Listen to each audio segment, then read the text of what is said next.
안녕하십니까. 청주 내덕교회를 담임하는 김민웅 목사입니다. 오늘 여러분과 함께 나눌 하나님의 말씀은 충성의 자리에 서서입니다. 너는 그리스도 예수의 좋은 병사로 나와 함께 고난을 받으라. 병사로 복무하는 자는 자기 생활에 얽매이는 자가 하나도 없나니 이는 병사로 모집한 자를 기쁘게 하려 함이라. 저는 군대에 2번 다녀온 목사입니다. 한 번은 육군에서 병사로 군대 생활을 했고요. 둘째는 공군에서 군종 목사로 군대 생활을 했습니다.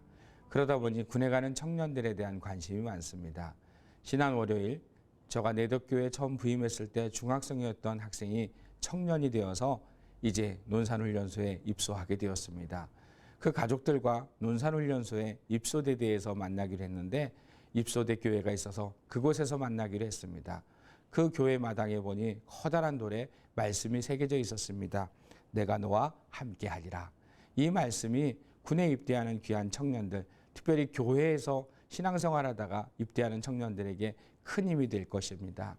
이들이 그들의 인생 가운데 첫 번째 작은 어려움을 받게 되는데 그 어려움 가운데 하나님이 함께 하신다는 게 얼마나 귀하고 복된 일이겠습니까? 그렇다면 우리를 오늘 성경은 하나님께서 모집한 병사라고 말하는데 우리 역시도 십자가의 군병으로 군생활을 하게 되는 것입니다. 오늘 성경의 말씀은 이렇게 되어 있습니다.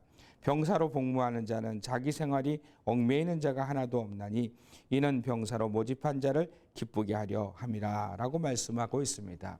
하나님 앞에서 병사로 모집된 자, 그 사람은 내 삶 가운데 내가 갖고 있는 내 개인적인 비전이나 내 개인적인 소망을 가지고 살아가는 것이 아니라 하나님께서 내게 주신 귀한 소망을 가지고 살아가는 것입니다. 군복무를 잘 마친 연예인들이 이제 그들이 다시 방송에 복귀한 다음에 더 이름을 나타내는 것을 봅니다. 그들에게 군생활은 아깝지 않은 그들의 새로운 도전의 시간이었던 겁니다. 그와 마찬가지로 우리 역시도 하나님 앞에서 충성스러운 병사로 살아갈 때 하나님께서 그 시간을 헛되게 보내게 하지 않으시며 더 많은 것으로 복의 복으로 우리에게 은혜를 주시고 더 많은 사명을 주실 줄 믿습니다. 그러므로 여러분, 우리가 하나님 앞에 귀한 병사로 서야 합니다. 귀한 병사로 서야 되는데 군인들은 이제 상관을 만나면 충성이라고 인사를 합니다. 이것은 나라에 대한 충성이고 상관에 대한 충성입니다.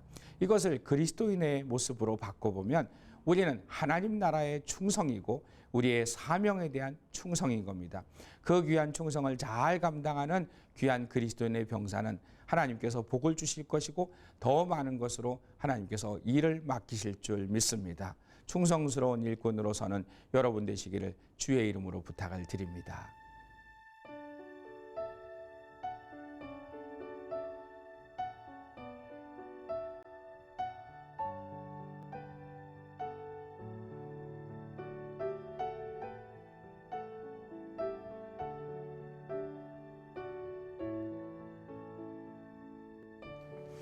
계시록 2장 10절에 보면 내가 죽도록 충성하라 그리하면 내가 생명의 관을 내게 주리라 라고 말씀하고 있습니다. 병사로 들어가는 자는 다른 어떤 것들이 필요하지 않습니다. 모든 것들을 국가에서 다 책임져 주는 겁니다. 그와 마찬가지로 우리가 그리스도의 귀한 군사로 서게 되면 하나님께서는 우리가 그 사명을 감당하도록 영육간의 강건함도 허락해 주시고 모든 필요한 것들을 풍성하게 채워주시는 겁니다. 오늘도 하나님 앞에서 온전한 그리스도인으로 살기 원하시는 여러분, 여러분의 삶 가운데 그리스도의 군사로서 귀한 삶을 살아갈 때 하나님께서 여러분의 생업 가운데도 복을 주시고 하나님의 큰 은혜가 여러분의 가정 가운데 나타나게 될 줄 믿습니다. 방송가족 여러분, 하나님의 귀한 모습으로 하나님이 기뻐하시는 귀한 모습으로 살아가시기를 주의 이름으로 부탁을 드립니다.